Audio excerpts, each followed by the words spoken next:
Boa noite a todos. Shabbat Shalom. Temos hoje mais uma porção, mais uma paraxá, dessa semana, que é a paraxá Balak. Ela se inicia em Números 22:2 e vai até o 25:9. Temos também a porção dos profetas, que está em Miqueias, e da Brit Hadashah, que é o Novo Testamento, 1 Coríntios 1:20, 31. Primeiro, eu queria pedir ao Senhor para que Ele nos dê ouvidos, para que nós possamos ouvir o Teu Espírito e o que Ele tem a nos dizer nessa porção, nessa paraxá de hoje. Que Ele possa nos ajudar a ouvir a Sua voz e que nós possamos abrir o nosso coração e a nossa mente para o Senhor. Amém. Eu gosto sempre de começar com o Salmo. E o Salmo complementar dessa paraxá é o Salmo 79. Se vocês puderem acompanhar na Bíblia.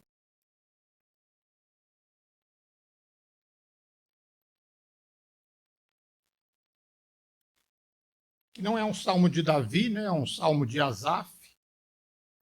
Ó Deus, as nações invadiram a tua herdade, profanaram teu santo templo, reduziram Jerusalém a ruínas, lançaram os cadáveres de teus servos como pasto às aves sarcófagas, a carne dos teus fiéis aos animais selvagens.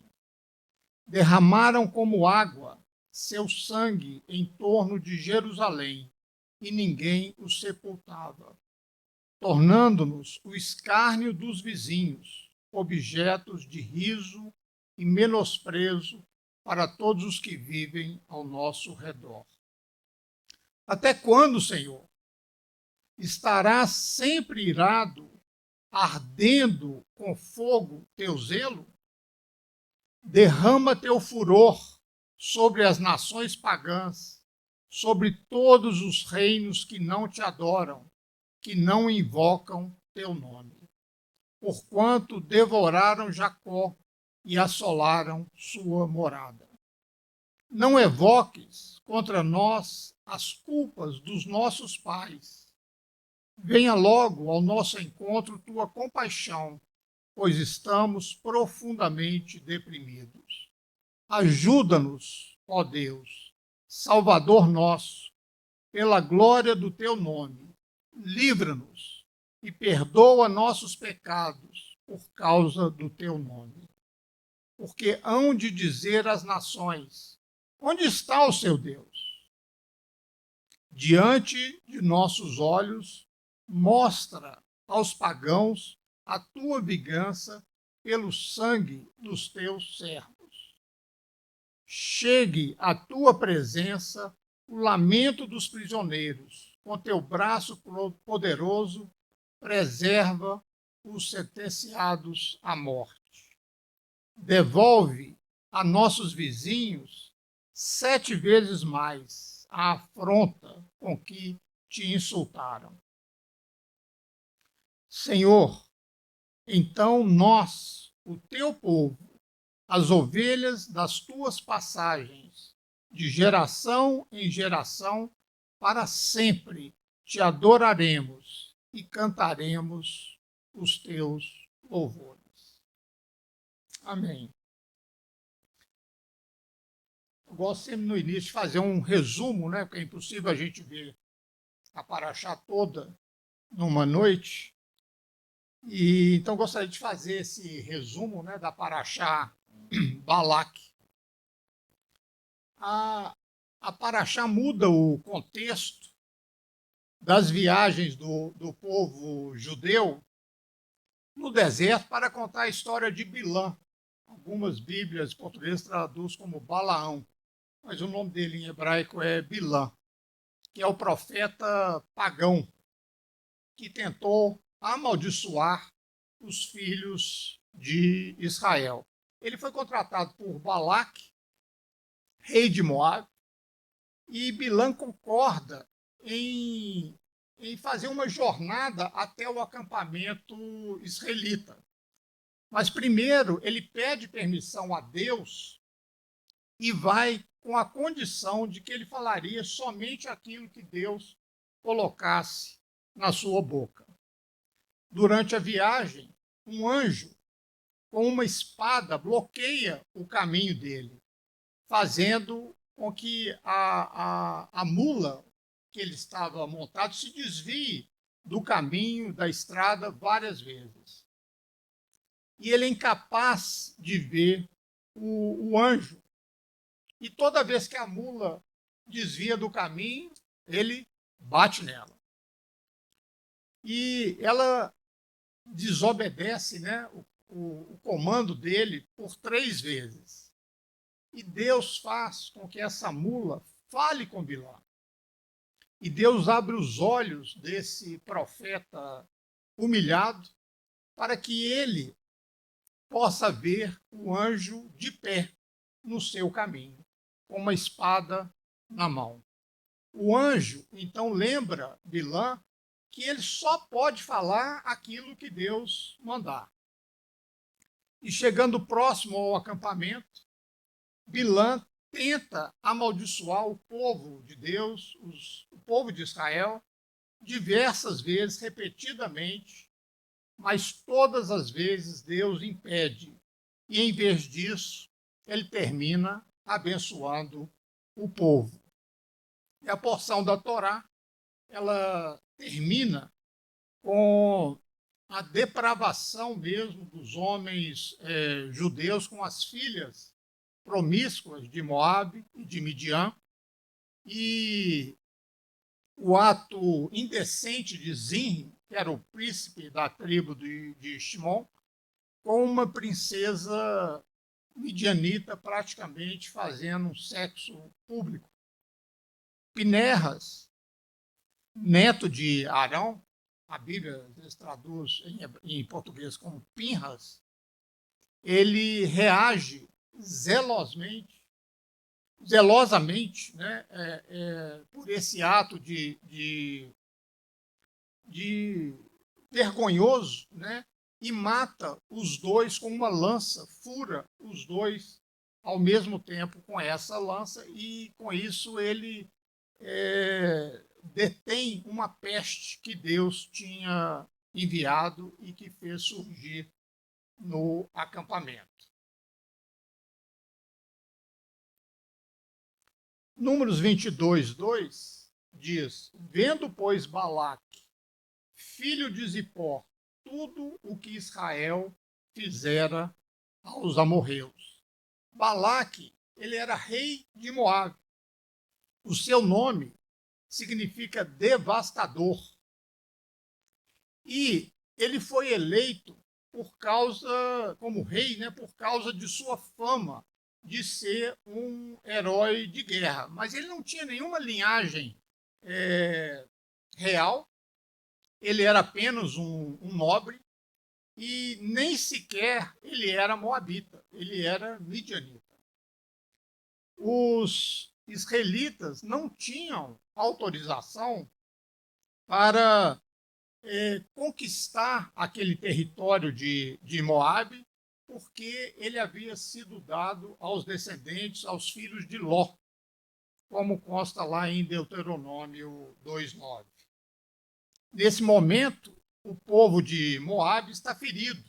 Israel tomou o território que o rei dos amorreus tinha conquistado. O rei de Moabe queria recuperar esse território e, por isso, ele apela a esse profeta pagão e tenta amaldiçoar o povo de Israel com o intuito de fazer uma guerra contra os israelitas e recuperar o seu território.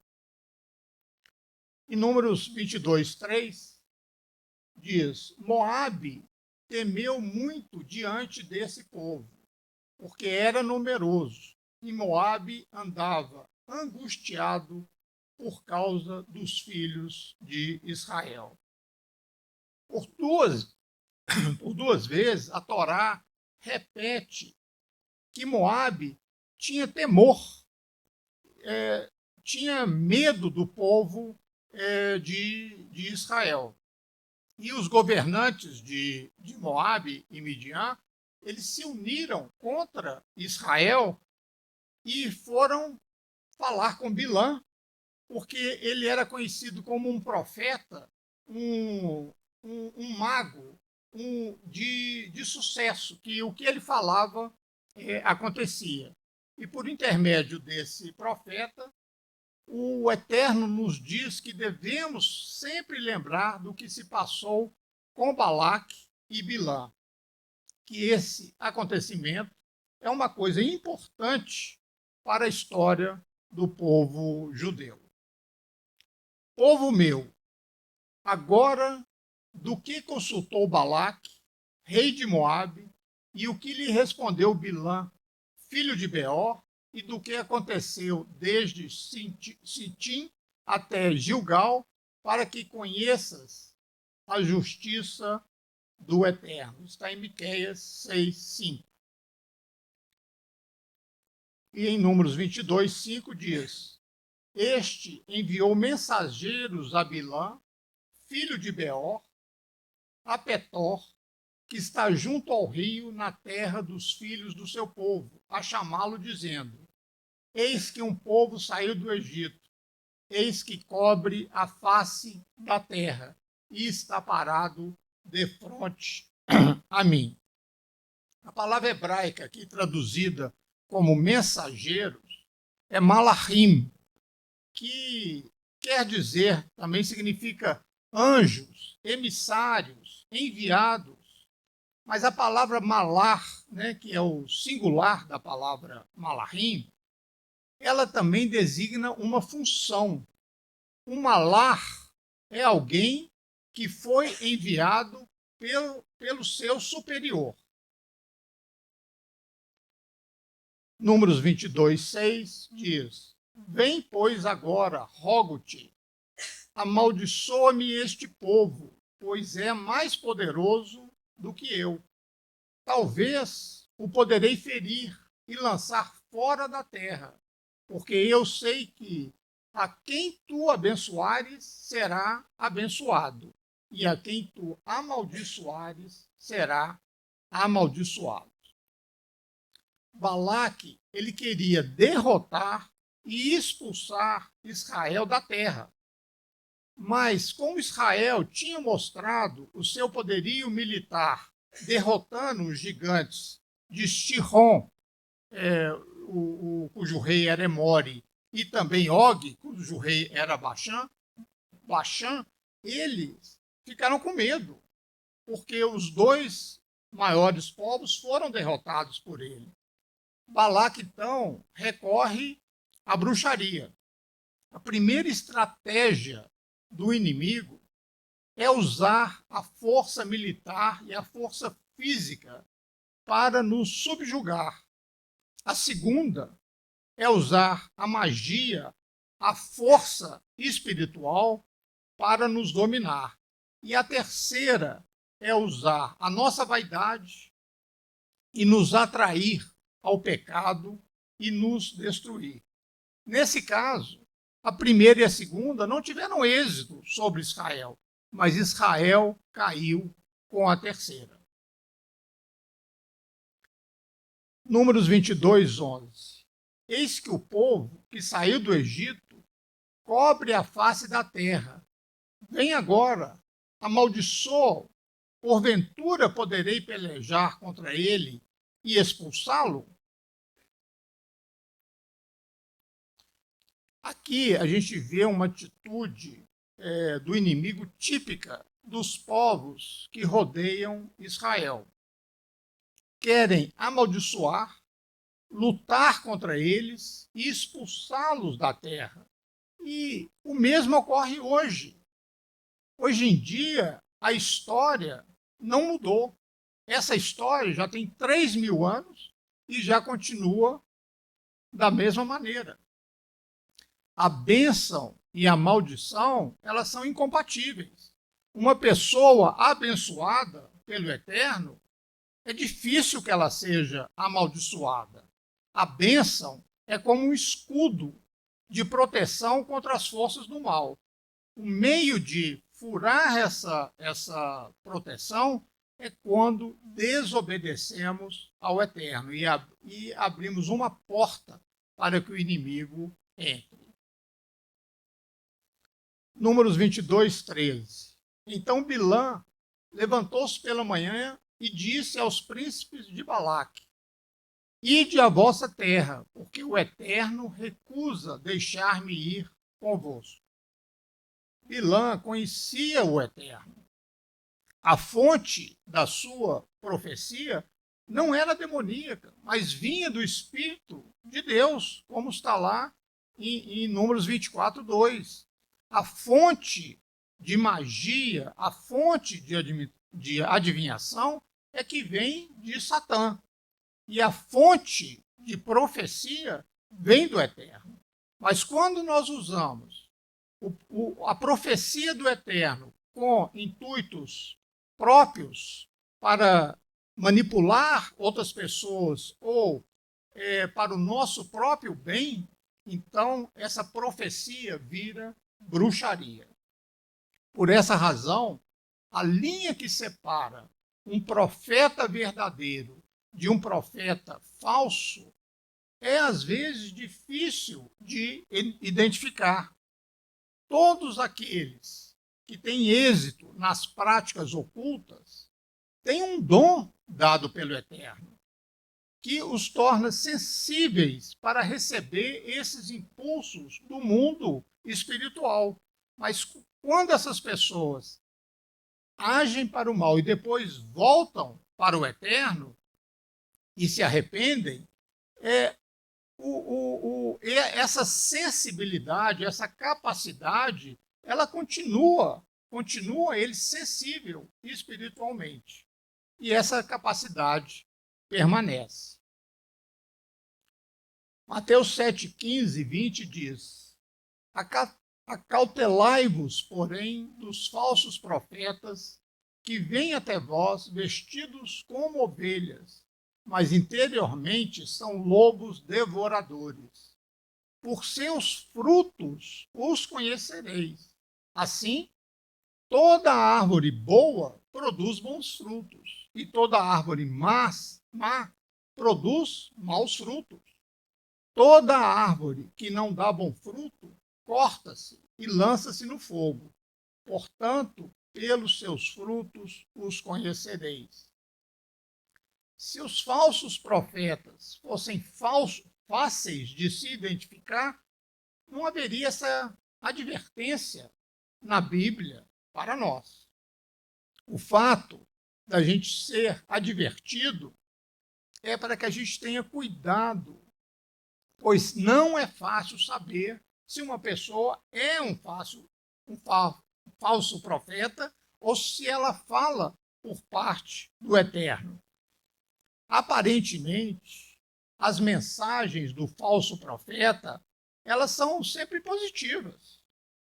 O importante para nós, e é isso que a Bíblia nos chama a atenção, é olharmos os frutos desse profeta. Como que é a sua conduta? Como que é a sua vida moral? Como vivem aqueles que o seguem? Como está a família dele? E Yeshua disse: pelos frutos os conhecereis. Uma coisa é provar a profecia, outra coisa é provar o profeta. Em Atos 16, diz o seguinte: E aconteceu que, indo nós à oração, nos saiu ao encontro uma jovem que tinha espírito de adivinhação, a qual, adivinhando, dava grande lucro aos seus senhores. Esta, seguindo a Paulo e a nós, clamava, dizendo: Estes homens que nos anunciam o caminho da salvação são servos do Elohim Altíssimo. Mas Paulo, perturbado, voltou-se e disse ao espírito: em nome de Yeshua, te ordeno que saias dela. E na mesma hora saiu. A mensagem da jovem era verdadeira, mas dada por um espírito maligno. O apóstolo Paulo notou que aquela profecia vinha de Satanás, por isso o expulsou. Por outro lado, a gente pode encontrar palavras proféticas dadas no Espírito do Eterno por pessoas cujas vidas não correspondem às suas palavras, como é o caso aqui na nossa porção de Bilã. As palavras que saíram da boca de Bilã vinham do Eterno, mas Bilã morreu à morte dos ímpios e perdeu a sua alma porque a sua vida não correspondia à sua palavra. Então, Bilã respondeu e disse, Números 22, 18, aos servos de Balaque: ainda que Balaque me desse a sua casa cheia de prata e de ouro, eu não poderia ir além do Eterno meu Deus para fazer coisa pequena ou grande. Aqui vemos que a profecia não vem da fonte humana. Por mais que o profeta quisesse dar uma mensagem por conta dele, ele não poderia fazer, porque a iniciativa da profecia não vem do profeta, e sim do Eterno, conforme diz 2 Pedro 1, 20, 21.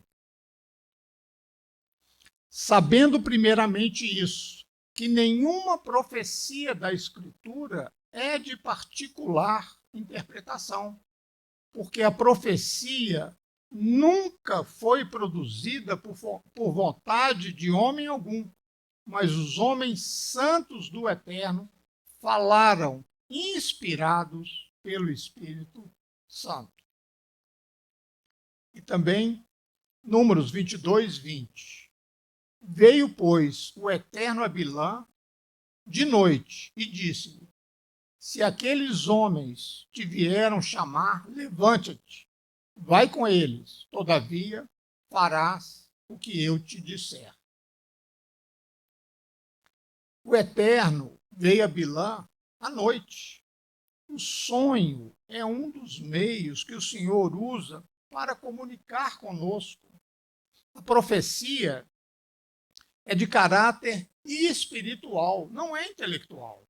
Existe uma diferença grande, importante, entre a mente e o espírito. O espírito, nós temos 5 sentidos, e através desses sentidos, nós podemos receber informações do mundo espiritual.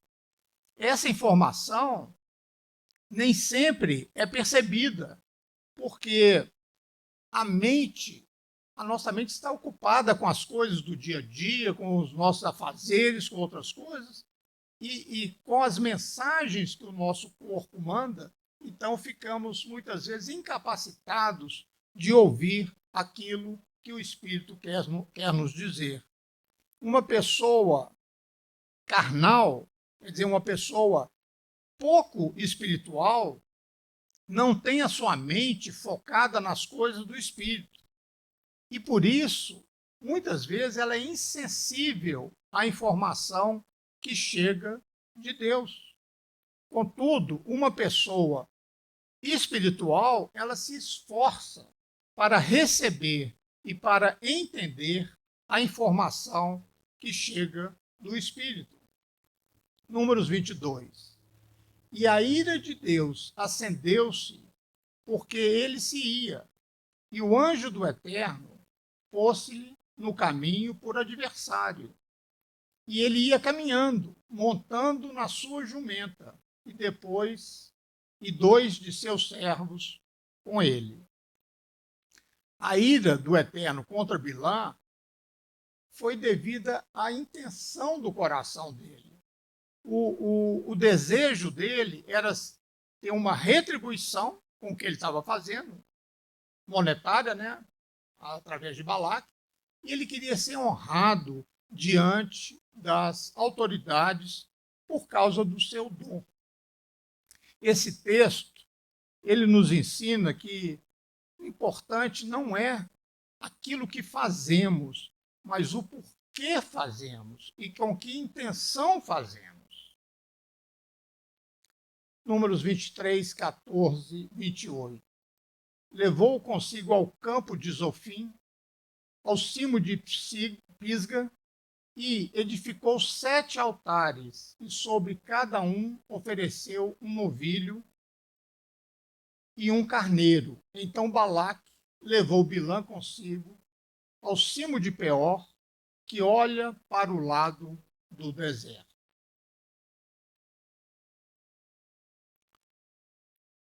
O cume de Pisga, lá morreu Moisés, e Peor é ídolo diante do qual os filhos de Israel pecaram com as filhas de Moabe. Logo, os 2 lugares escolhidos por Balaque tiveram uma influência importante sobre o povo no futuro. Esses 2 textos, Números 23, 16, encontrando-se o Eterno com Bilã, pôs-lhe na boca a palavra e disse: torna para Balaque, e assim falarás. E também o 24, 2, que diz: levantando Bilã os olhos e vendo Israel acampado, segundo as suas tribos, veio sobre ele o espírito de Elohim. Nesses 2 textos, diz que o Eterno pôs a palavra na boca do profeta, e o outro diz que veio sobre ele o espírito de Elohim. Esses são os 2 ingredientes fundamentais da forma do Eterno trabalhar, a palavra e o espírito.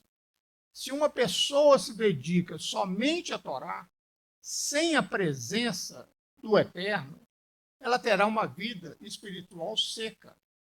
Da mesma forma, se ela só busca as coisas do Espírito, sem se dedicar ao estudo da Torá, será como uma corrente de água que inunda a terra sem produzir nada de concreto na sua vida. Uma pessoa cheia da Torá e cheia do Espírito é que pode ser um instrumento nas mãos do Eterno. Uma vida espiritual equilibrada, ela se mantém entre essas 2 extremidades, o estudo da Torá e a presença do Eterno.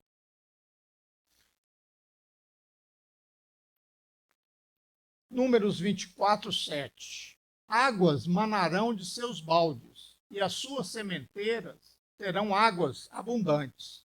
E o seu rei se levantará mais do que Agag, e o seu reino será exaltado. O rei maior que Agag foi Saul, o primeiro rei de Israel que derrotou Amaleque, como diz lá em Samuel. Então, Saul. Então feriu Saul os amalequitas desde Avilá até chegar a Sur, que está defronte do Egito. Tomou vivo Agag, rei dos amalequitas, porém a todo o povo destruiu a fio da espada. Esta palavra, ela se refere também ao Messias, que derrotará Amaleque.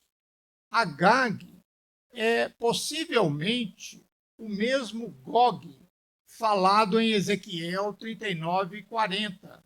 E na Septuaginta, que é a tradução da Bíblia para o grego, Agag é descrito como Gog, como está aqui. Em Apocalipse 20, 7 e 8 diz: quando se completarem os 1000 anos, Satanás será solto da sua prisão e sairá para seduzir as nações que estão nos 4 cantos da terra. Gog e Magog cujo número é como a areia do mar, a fim de ajuntá-las para a grande guerra. E em Números 24:14 diz: Agora, eis que vou ao meu povo, vem, avisar-te-ei do que fará este povo ao teu nos últimos dias. A raiz da palavra hebraica, que foi traduzida como avisar-te-ei, é iatz, que significa aconselhar. A gente sabe que Bilã ele deu um conselho a Balaque para que ele enviasse as suas filhas mais belas aos filhos de Israel para os fazer pecar. Aprenda uma coisa: se o inimigo não consegue te destruir por fora, fisicamente, ele vai tentar fazê-lo por dentro. Se não consegue te destruir pela força, ele tentará te destruir através da sedução. Temos que ter muito cuidado com as pessoas falsas, sobretudo com as mulheres que tentam persuadir os homens a cederem ao pecado. Eclesiastes 7, 25 e 26. Achei coisa mais amarga do que a morte. A mulher cujo coração são redes e laços, e cujas mãos são grilhões. Quem for bom diante de Elohim, fugirá dela, mas o pecador virá a ser o seu prisioneiro.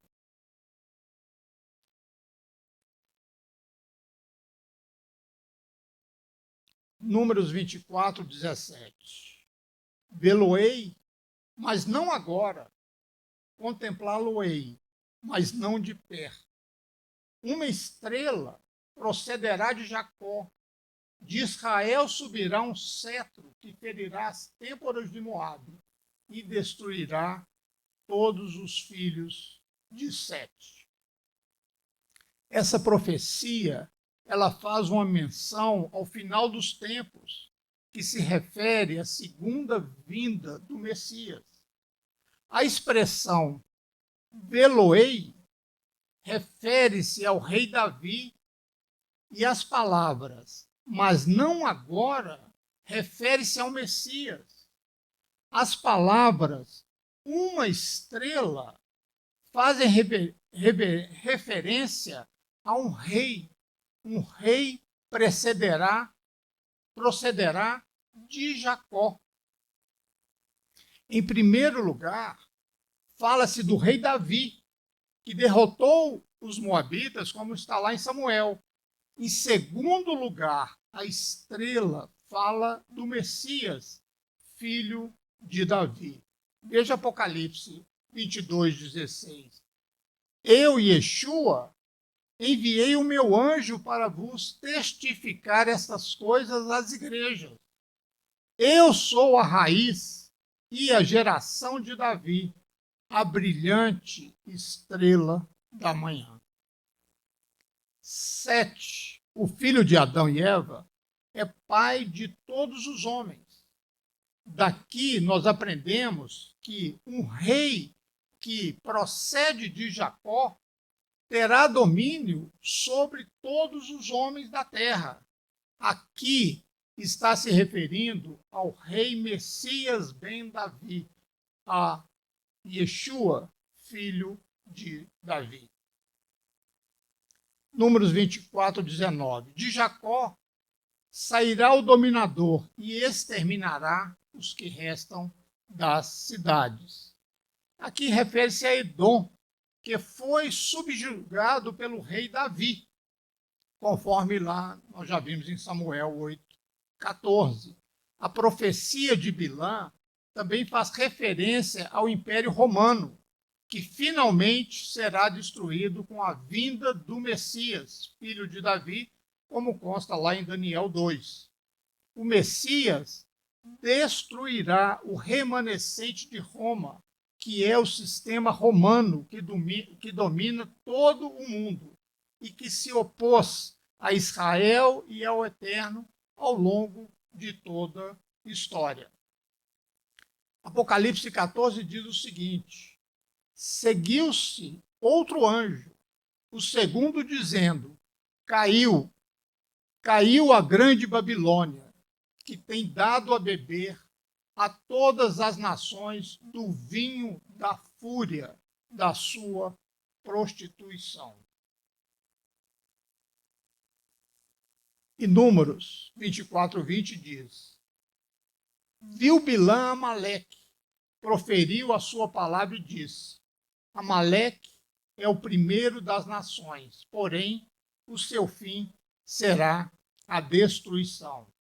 Segundo Rashi, Rabino Rashi, Amaleque foi a primeira das nações a fazer guerra com Israel.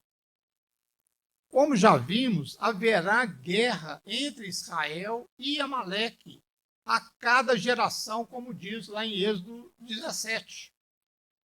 Amã era descendente de Amaleque, conforme relata o livro de Esther.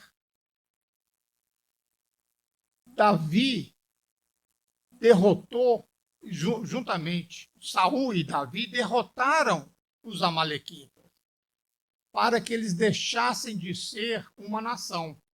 Contudo, os descendentes, tanto os descendentes físicos quanto os descendentes espirituais de Amaleque, continuarão a lutar contra Israel até o final dos tempos. No final é que serão totalmente eliminados. Números 24, 21 e 22. Viu os queneus, proferiu a sua palavra e disse: segura está a tua habitação, e puseste o teu ninho na penha. Todavia, o queneu será consumido, até quando o Assur te levará cativo.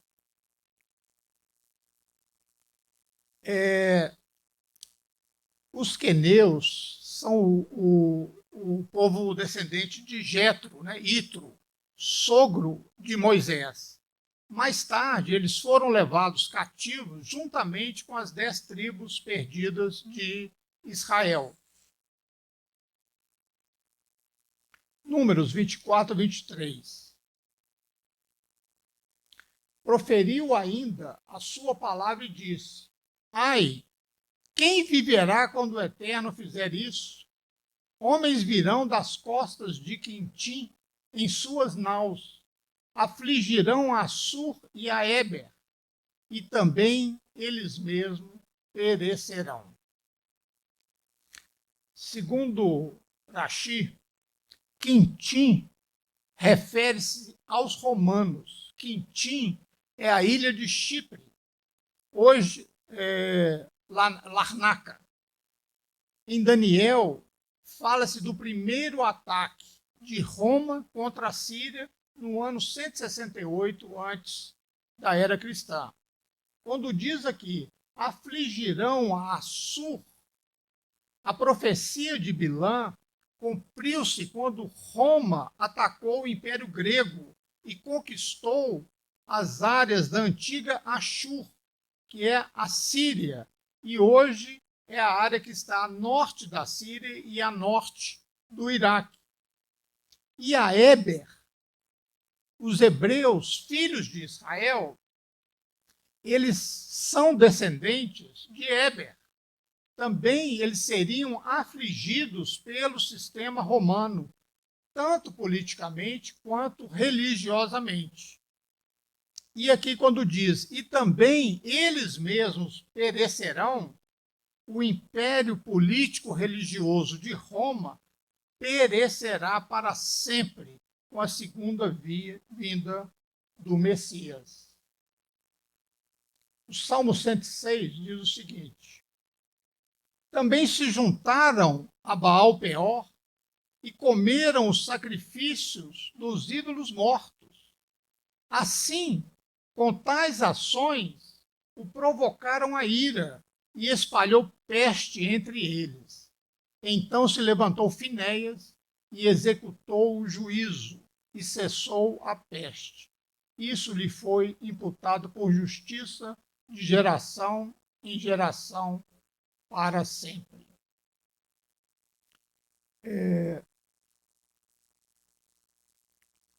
Esse texto nos ensina que existe uma conexão entre a prostituição e a idolatria, inclusive com culto aos mortos. Segundo o Salmo 106, Baal-Peor era um deus dos mortos. Como diz Números 25, 2, estas convidaram o povo aos sacrifícios dos seus deuses, e o povo comeu e inclinou-se aos deuses delas.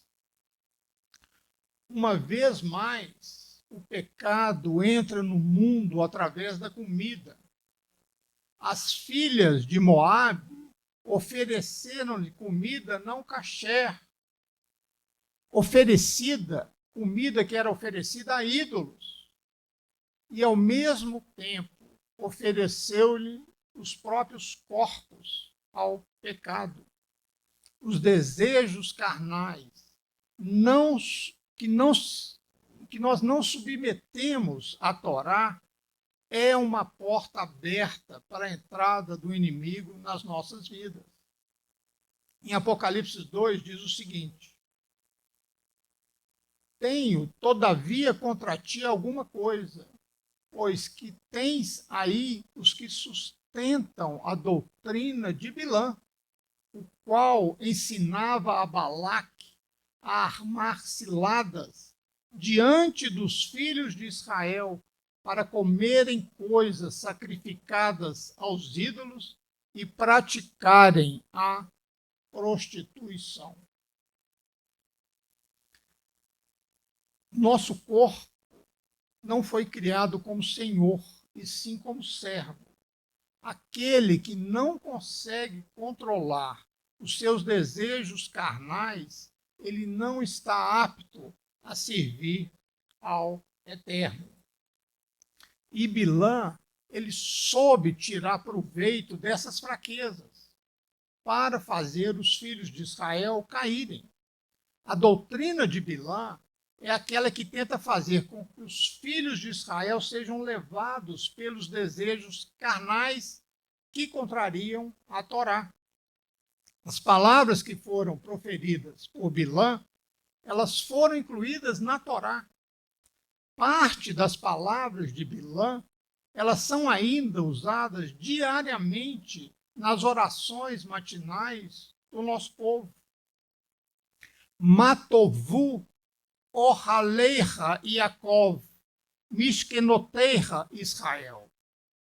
Quão formosas são as tuas tendas, ó Jacó, e as tuas moradas, ó Israel.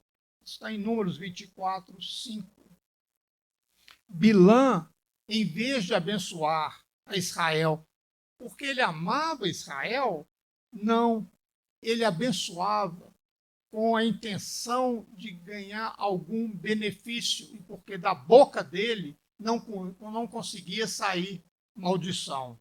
Em vez de ele se unir ao povo de Israel e aceitar os ensinamentos das Escrituras, aquelas que falam principalmente sobre o enxerto dos não-judeus, a Oliveira critica os que começam a levar uma vida séria através desse enxerto, conforme ensina o Messias. No coração, eles amaldiçoam a Israel, mas com a boca abençoam em seu próprio benefício. Essa é a doutrina Bilã. A ira de Elohim, de Deus, ela se acende quando Bilã tenta mudar os decretos divinos e tenta manipular a palavra que tinha saído da boca do Eterno.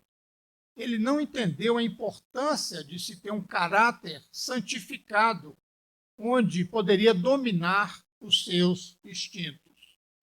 Olha o que diz o Provérbios 16, 32. Melhor é o longânimo. Longânimo quer dizer longo ânimo, uma pessoa calma, com muita paciência. Melhor é o longânimo do que o valente, e o que governa o seu espírito do que o que toma uma cidade. Essa é a parte, né, da Torá.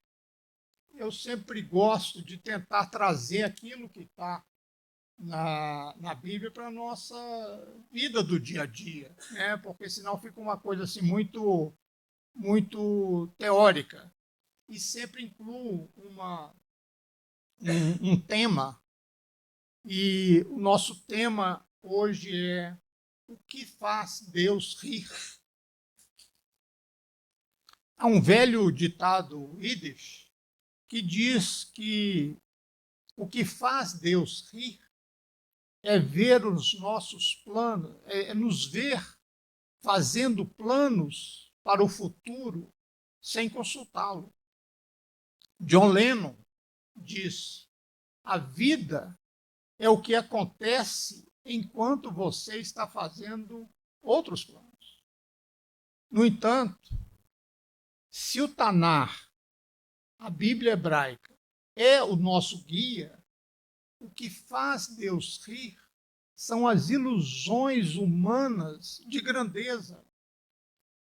Do ponto de vista do céu, o absurdo final é quando os humanos começam a pensar em si mesmo como seres divinos.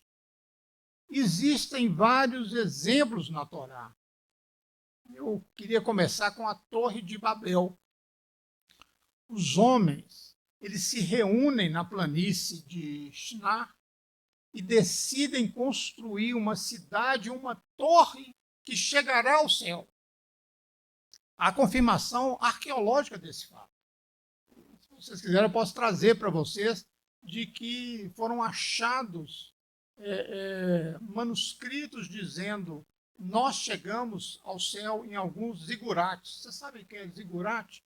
Zigurate é um tipo de construção que ela começa com uma base bem grande e vai subindo como se fosse numa forma piramidal até uma altura grande. Então, vários zigurates da Babilônia, né, o mais famoso é o Marduk, eles foram encontrados, foi encontrado nele inscrição dizendo: nós alcançamos o céu. A ideia de edifícios altos era que permitia os humanos a subirem até a morada dos deuses e se comunicar com eles. É nisso que eles acreditavam. Antes do nascimento da agricultura, os antigos viviam com medo da natureza, né? Com medo dos predadores, com medo de outras tribos, com medo do calor, com medo do frio, com medo da seca, com medo das inundações.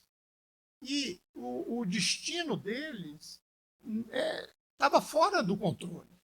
Somente quando os animais começaram a ser domesticados é que surgiu a agricultura, né, que as pessoas começaram a se reunir em cidades e depois em impérios. E pela primeira vez, os humanos, eles não se limitaram a se adaptar ao lugar, mas eles adaptaram o lugar a eles. E, especialmente, os governantes começaram a se ver como deuses, ou semideuses, ou pessoas com a capacidade de influenciar os deuses. O símbolo mais marcante disso eram esses edifícios numa escala assim monumental e como exemplo, né, os zigurates e as pirâmides do Egito. A grande pirâmide de Gizé, construída antes do nascimento de Abraão, ela era tão monumental que ela permaneceu como a construção mais alta do mundo durante 4.000 anos. O fato delas serem montanhas artificiais, construídas por mãos humanas, sugeria que esses humanos tinham um poder divino. Eles estavam construindo, no modo de ver deles, uma escada para o céu. Daí o significado da frase na Torá sobre a torre. E o Senhor desceu para ver a cidade e a torre que os filhos dos homens construíram. E o Senhor desceu para ver a cidade e a torre que os homens construíram. Isso é Deus rindo. Na terra, os humanos pensavam que eles haviam alcançado o céu, mas para Deus, o edifício que eles construíram era algo microscópico. Ele teve até que descer para poder ver. Somente com a invenção do avião é que nós sabemos, né, quão pequenos são esses edifícios mais altos do mundo, quando a gente olha para baixo numa altura de apenas 10.000 metros. E a gente vê o quão pequenos são esses edifícios. Então, para acabar com essa arrogância, Deus confundiu a linguagem. Eles não se entendiam mais. Imagina a cena. Oi, me traz aí um tijolo, aí vinha um martelo. Fulano, entra à direita, ele entrava à esquerda. Não se entendiam mais. O projeto afundou por causa da falta de entendimento, da incompreensão do que cada um falava. Os homens pensavam que podiam subir ao céu, mas no final não conseguiram nem mesmo entender o que a pessoa do lado falava com eles. A torre inacabada, ela acabou sendo um símbolo do fracasso e da ambição exagerada. Os construtores alcançaram o que buscavam, mas não da maneira que eles pretendiam. Eles queriam, como diz a palavra, fazer um nome para si próprios, e conseguiram. Mas em vez de se tornarem sinônimos da capacidade do homem que alcançou o céu, Babel tornou-se um símbolo de confusão. A arrogância se tornou em Nêmesis. Nêmesis é a deusa grega da vingança. É aquela deusa que exigia retaliação. Outro exemplo foi o Egito durante as primeiras pragas. Moisés e Arão foram usados por Deus e transformaram as águas do Nilo em sangue e encheram o Egito de rãs. A gente lê que os mágicos egípcios fizeram o mesmo para mostrar o seu poder. Eles estavam tão preocupados em mostrar que podiam fazer o que os hebreus faziam, que eles deixaram de perceber que eles estavam tornando a vida dos irmãos deles egípcios pior. Por quê?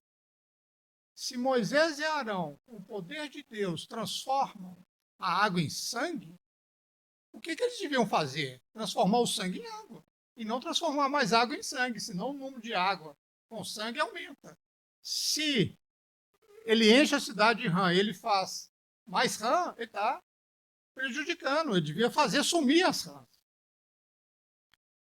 A verdadeira habilidade seria transformar o sangue em água e fazer as rãs desaparecerem.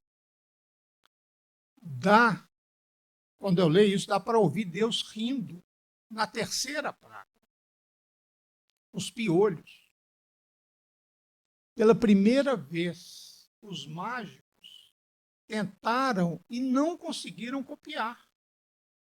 Eles chegaram derrotados diante de Faraó e disseram: é o dedo de Deus.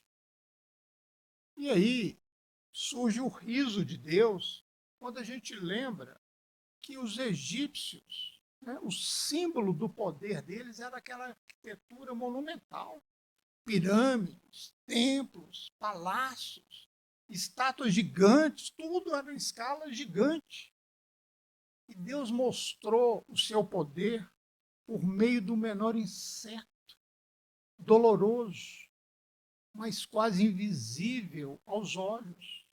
Mais uma vez, a arrogância se tornou nêmesis. Quando as pessoas pensam que são grandes, Deus mostra que são pequenos e vice-versa.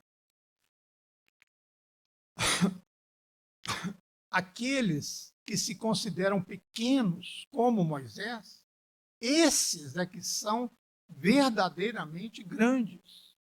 Isso explica outro episódio curioso da mula falante de Bilã. Não é um conto fantasioso, não é também um milagre. Surgiu por causa da maneira como o povo de Moabe e Midian pensavam sobre Bilã. E essa era a maneira que eles pensavam sobre eles mesmos. Balaque, o rei moabita, junto com os líderes dos medianitas, enviou uma delegação para Bilã pedindo que ele amaldiçoasse os israelitas. Venham, amaldiçoem esse povo por mim, pois eles são poderosos demais para mim, é o que diz lá em Números 22, 6. Pois eu sei que aqueles a quem você abençoa e a quem aqueles você amaldiçoa é amaldiçoado.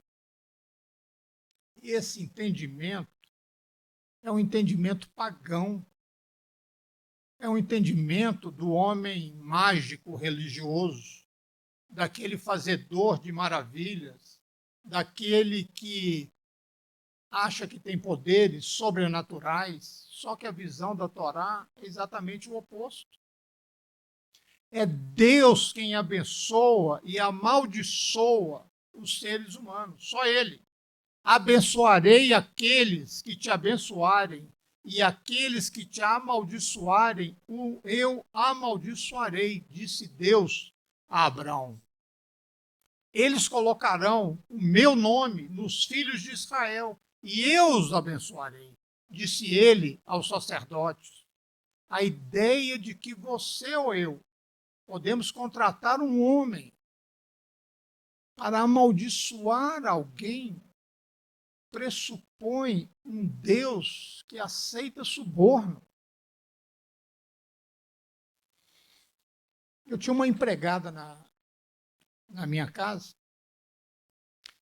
e era um caseiro, ela e o marido. Eu gostava muito do marido, inclusive ele trabalhou 30 anos comigo. E a mulher era macumbeira. E eu gostava muito de mergulhar. Tinha um grupo de mergulho e mergulhava uma vez por mês, um final de semana, uma vez por mês. E um dia ela chegou para mim e falou assim: Simão, não vai essa semana. Eu falei, como assim? Não vai porque eu te vi morto lá no fundo do mar. E eu falei assim, vou sim. Não, mas eu vi você morrendo, você se contorcendo, não sei o quê, não sei o quê. Eu falei, eu vou. Deus é comigo, eu vou. Eu acho que, de uma certa forma, ela queria me manipular. Se eu falar, não, não vou, não, é meu, você viu? Não, então não vou mais, acabou. Aí eu estaria preso a ela. E eu falei, não, eu vou e vou voltar e vão ver qual é o Deus poderoso. E fui, mergulhei e voltei. E quando eu voltei, ela falou assim, mas eu orei por você, eu fiz não sei o quê, eu fiz tal. E aí não aconteceu não. Eu falei, então vamos fazer o seguinte, da próxima vez, faça o contrário. Faça para eu morrer, para eu ficar lá debaixo. Vai atrás do seu sonho. E, e, e você vai conhecer o meu Deus. E aí acabou que ela brigou com o marido lá, separou do marido. Um mês e pouco depois, o filho dela fazendo uma escalada na montanha, rolou e montanha abaixo e faleceu. Então, uma pessoa que mexe com o mal, que acha que pode amaldiçoar outro, é uma pessoa que vai ter uma vida infernal. Deus diz a Bilã para não ir. Balaque envia uma segunda delegação com uma oferta tentadora para ele. Desta vez, Deus diz a Bilã para ir, mas para dizer apenas o que ele mandar. Na manhã seguinte, Bilã sai para ir com os moabitas, mas o texto agora afirma que Deus ficou zangado por ele ter ido.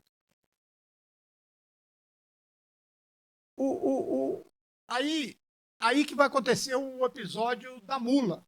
Né? A mula vê um anjo barrando o caminho, ela vira para um lado e Bilã força para o outro lado, e o anjo continua bloqueando o caminho, e a mula vira-se para uma rocha, para uma parede, e esmaga o pé de Bilã, aí Bilã bate nela de novo, e aí a mula se deita e se recusa a andar. E aí, nesse ponto, ela começa a falar, e Bilã enxerga o anjo, que até esse ponto era invisível para ele. E será que Deus, primeiro, disse a Bilã para não ir? Então, depois que ele deveria ir, e depois ficou zangado por ele ter ido.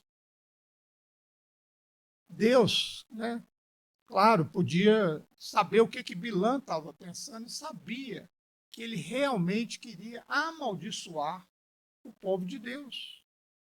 A gente sabe disso porque mais tarde, após o fracasso dele de amaldiçoar os israelitas, Bilã consegue causar um mal a eles através do conselho que ele deu de os medianitas levarem as mulheres para seduzi-los. E isso provocou a ira de Deus. Claramente, Bilã não era amigo do povo de Deus.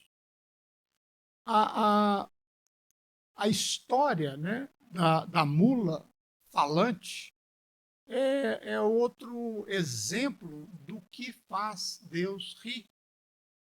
Aqui estava um homem, Bilã, considerado mestre pelos outros povos das forças sobrenaturais. As pessoas achavam que ele tinha o poder de abençoar e amaldiçoar quem ele quisesse. E a Torá diz que Deus tinha duas mensagens, uma para os moabitas e medianitas e outra diretamente para o próprio Bilã. Quanto mais você tenta amaldiçoá-los, mais eles serão abençoados. E é você que será amaldiçoado. Isso é tão verdade hoje quanto foi naquela época. Existem movimentos em todo o mundo para amaldiçoar o Estado e o povo de Israel. Quanto maior a malícia dos inimigos de Israel, mais forte Israel se torna. E esses inimigos são vítimas de mais desastres sobre o próprio povo. E Deus tinha uma mensagem diferente e direta para o próprio Bilã. Se você acha que pode controlar Deus, então eu vou lhe dizer e vou te mostrar que eu posso transformar uma mula em profeta e um profeta numa mula. A sua mula verá anjos para os quais você será cego. Bilã foi forçado a admitir: como eu posso amaldiçoar aqueles que Deus abençoa? Como posso denunciar aqueles que Deus não denunciou? A arrogância, ela se torna em nêmesis, vingança. Em um mundo onde a maioria das pessoas busca se auto-engrandecer, somente Israel produziu uma literatura na qual ela atribuía seus sucessos a Deus e seus fracassos a eles mesmos. Longe isso de torná-los fracos. Isso os tornava extraordinariamente fortes. E assim é conosco, como indivíduos. Meu conselho é: leve Deus tão a sério que você nem precisará se levar a sério. Profetas pagãos, como Bilã, ainda não aprenderam a lição que todos nós temos que aprender um dia, que o que importa não é o que Deus faça ou o que nós queremos, mas que nós façamos o que Ele deseja. Deus ri daqueles que pensam que têm poderes divinos. O oposto, eu sei também que é verdadeiro. Deus ri daqueles que planejam tudo sem consultá-lo. Quanto menores nos vemos, maiores nos tornamos. Não é a palavra mais difícil de ouvir para todos nós. Talvez por isso muitos de nós não consultam Deus, com medo de receber esse não. Mas também essa palavra é frequentemente uma das mais importantes, pois é o sinal de que alguém se importa com você.